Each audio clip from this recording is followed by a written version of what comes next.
तर इकडे अशोक खरात प्रकरणाला एक धक्कादायक असं वळण लागलेलं आहे। नाशिकमधील काही नामांकित डॉक्टर्स तपास यंत्रणांच्या रडारवरती आता आलेत। विश्वसनीय सूत्रांनी एनडीटीव्ही मराठीला ही माहिती दिली आहे की महिलांना गर्भधारणा होऊ नये म्हणून डॉक्टरांच्या सल्ल्यानं हा अशोक खरात काही गोळ्या औषध द्यायचा असा संशय आता घेतला जातोय। महिलांना संमोहित करण्यासाठी सुद्धा काही मेडिसिनचा वापर तो करत होता का, हा देखील एक प्रश्न उपस्थित होतोय। एसआयटीच्या तपासात आणखी काही गंभीर बाब समोर येण्याची शक्यता आहे आणि त्यानुसारच तपास आता समोर सुरू झालाय।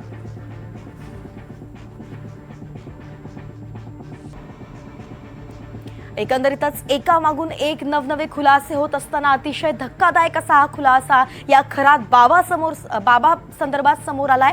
तो म्हणजेच महिलांना गर्भधारणा होऊ नये म्हणून हा खरात बाबा काही औषधं देत होता का, असा आता संशय व्यक्त केला जातोय।